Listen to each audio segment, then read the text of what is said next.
This is a very important presentation about one of the most important effects that we see in the macroeconomy, which is called the multiplier effect. The multiplier effect was relied on by Keynes when he recommended his demand management policies, which is how he felt governments should behave in a depression. So let's see what the multiplier effect actually is. In order to understand the multiplier effect, the first step is to understand the words autonomous spending. Autonomous spending in an economy is any spending that does not depend on national income. So there are elements of spending that do depend on how much the GDP of the economy actually is, but there are also elements that do not. And these elements are called autonomous spending. So government spending, investment spending, and foreigners' spending in the economy, G, I, and X, are all autonomous. But part of consumer spending is also autonomous. To understand this, let's see what motivates consumers to spend. Well, of course, consumer spending depends to a large extent on how much consumers are earning. So, of course, there is a connection between consumer spending and income. But if we look at this graph, which is called the consumption function, we can see that some of consumer spending does not depend on income. And the bit that does not depend on income is this part. Even when income is zero, consumer spending is not zero. And this is called autonomous consumption.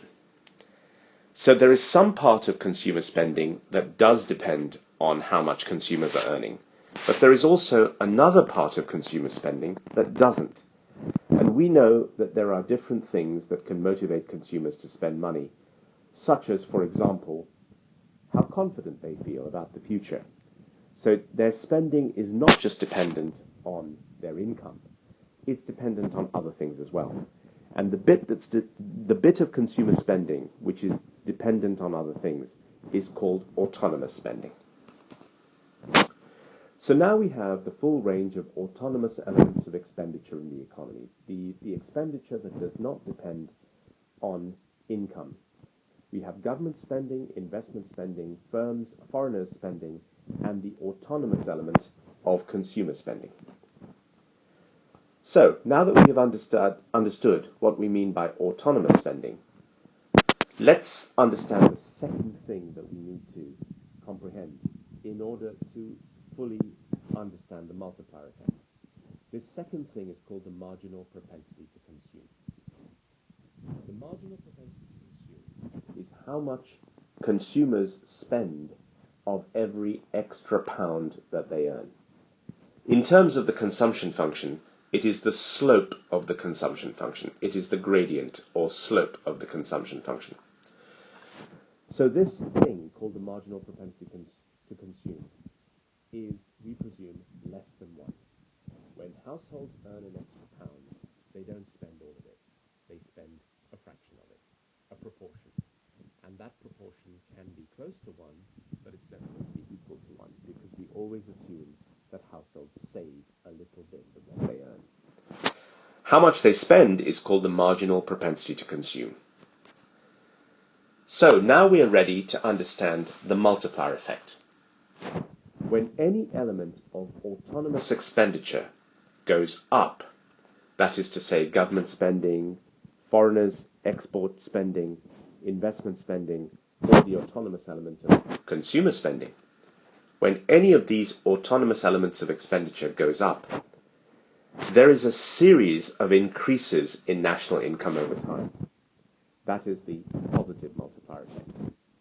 If any of these autonomous elements of expenditure were to go down, there would be a series of decreases of income over time. And that would be the negative multiplier effect. But the key word is series. A change in autonomous expenditure doesn't just cause national income to go up once, but several times. Let's see this in action. Imagine that the marginal propensity to consume is 0.8. When households earn an extra £1, we are assuming that they spend 80p of it and save 20p. Now let's see what's going to happen if the government decides to increase its spending autonomously by £100 million. Let's say they decide to borrow £100 million extra and spend it on building 2 hospitals. Now the first thing that's going to happen is that the income of some households is going to go up by £100 million. These households could be the employees of the construction companies, or indeed even the shareholders of the construction companies, who will see their profits go up. So we know that households are the owners of all the factors of production, land, labor, capital, and then goods. So when any spending increases in the economy, they will earn the income. And whatever the government spends is what they will earn. So if the government spends an extra £100 million, households will first earn an extra £100 million. But according to the marginal propensity to consume, whenever households earn some money, they spend 80% of it. So consumption spending will now increase by 80 million. But of course, consumers can't spend money without someone else earning money. So income will now increase again by £80 million. When households earn 80 million, they will, we assume, spend 80% of it. And that means that consumer spending will go up by another £64 million. So what's happening is quite clear. We can see that income doesn't just rise once when government spends money, but it rises several times. So what is happening is that income has risen by 100 million, then it goes up again by 80 million, then it goes up again by 64 million, etc., etc., etc. And this happens all as a result of the one-off increase in government spending of £100 million.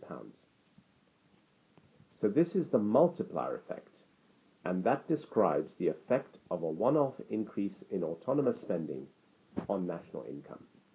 What we see is a series of increases in national income, and this is called a geometric series. Each increase in national income is smaller than the last one. So we want to know how much will national income increase in the end after government spending has increased by 100 million. The answer is that we have to take the £100 million that the government has spent and multiply it by this expression, 1 over 1 minus C, where C is the marginal propensity to consume. So if the marginal propensity to consume is 0.8, as we have been assuming, 1 over C is 1 over 1 minus 0.8. 1 over 1 minus C is 1 over 1 minus 0.8, which is 1 over 0.2, which is 5. So the value of the multiplier is 5 if the marginal propensity to consume is 0.8. And that means that if the government increases its spending by £100 million, the national income will increase by 5 times as much. It will increase by £500 million. Now let's see what happens when the marginal propensity to consume rises to 0.9. Imagine that households don't spend 80% of what they earn. Imagine they spend 90% and save only 10%. This will mean that the value of the multiplier is 1 over 1 minus C, which is 1 over 1 minus 0.9, which is 1 over 0.1, which is 10. Now the multiplier has risen from 5 to 10, just because households are spending an extra 10% of what they earn. Instead of spending 80%, they're spending 90%. It has a dramatic multiplier effect. Now, when the government increases its spending by £100 million, the national income of the country will rise not by 100 million, but by 1,000 million. So the multiplier effect is powerful. The value of the multiplier can rise from 5 to 10 just because consumers increase the amount they spend from 80% of what they earn to 90% of what they earn. And this multiplier effect is so powerful that Keynes was able to suggest that governments should increase their spending in order to increase national income when the economy was in a depression, even if the increase in government spending meant having to borrow more money, because Keynes was convinced that the amount that the government would need to borrow would not be so great because of the multiplier effect.